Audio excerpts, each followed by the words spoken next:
So, do you feel like you've been watching cinema then? Is this what you think cinema should be?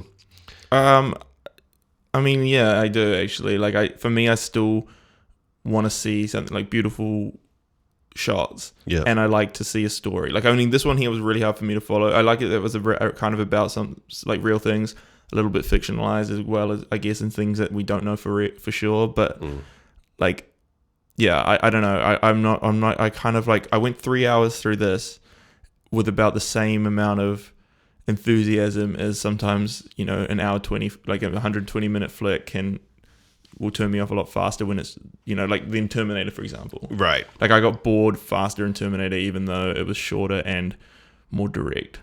Yeah. I mean, I would say that, like the times, the characters were quite interesting.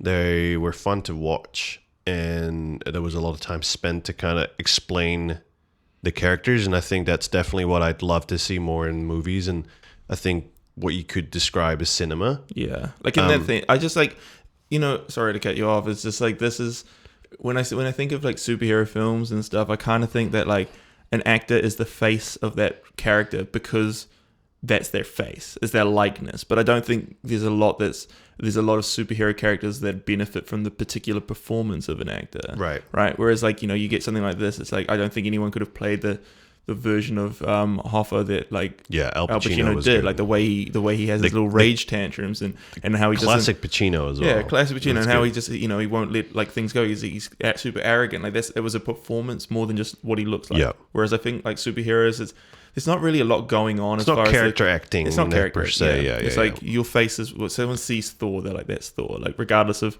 And it happens, right? Like Spider-Man is played by so many different people, and Batman, and because 90% of the performance is the like digi doubles, body doubles, stunt double stuff right, and CG and I would say like obviously superhero movies, like I don't think anyone's going to argue that they have super sophisticated, complicated like stories, but I would just label those kind of movies as entertainment. Yeah, and I guess we could make the distinction between entertainment and cinema, but personally, I feel like something like Irishman goes even further and goes kind of like, I guess, art house, right? Which is also cinema, but like, if I like ultimately, I just didn't find it a super interesting story. Right. I think there's a lot of interesting things that happened, but it was drawn out too much.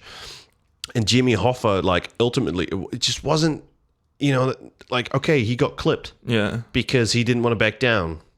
That doesn't necessarily deserve, like a 3 hour and 30-minute movie per se. That's what I would say. 3 hour, yeah, maybe, yeah, I think so. But yeah, and like back on that cinema thing, I don't know if I really into the debate on it. Like I think it kind of just comes down to what you like your definition of it, right? It's like right. Art's subjective. And Scorsese's clearly like an 80-year-old man coming from a different time, and that's what he does. Right. Yeah. And it's like I mean like if you would say that you look at a piece of art and you're like, I don't think that's good art, and somebody will say like, I do. Like that you can say that, right? Like so I guess you can't really say is it cinema or is it not, but you could probably say like, I don't believe it's good cinema.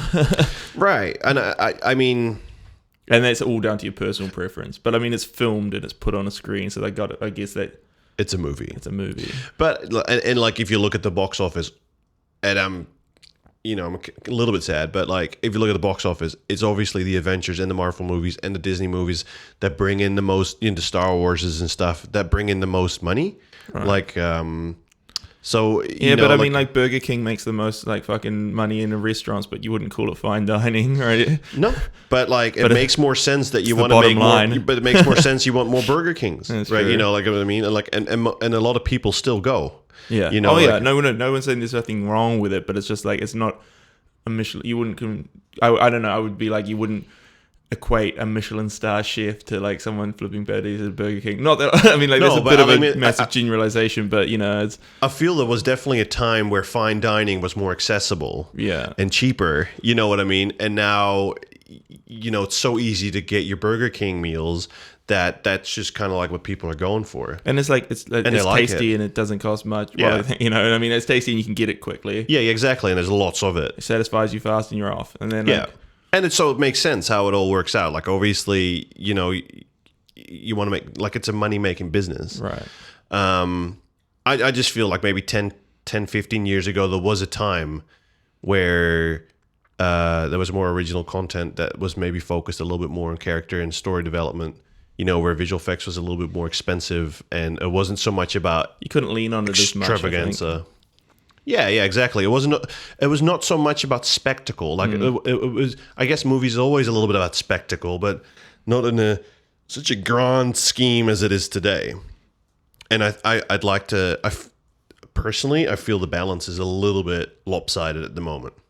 And I think just bringing that balance back, like, this, obviously you have the smaller movies with the heartfelt stories, but I feel like even if you bring it back to like an Inception kind of level, or a Batman, the Dark Knight, like where you have both good story and great action and spectacle, like I don't think there's anything wrong with that. And I also think that like maybe the whole streaming things will start to bring that balance back a little bit more. I feel like when you've got streaming services like Netflix and stuff, they can take the risk on something like an Irishman, because they're making their money over the long term of that movie being in existence, right? Everyone's, like, whoever streams it, when they stream it, like I don't feel like you don't have that same fight that like a blockbuster has when you're like, right, where's my window to release this? Yeah. What is it up against? Like, what's it going to make in its 3 weeks of runtime? Is the real what they're going for with those things? The streaming services, it's not the same race. Yeah.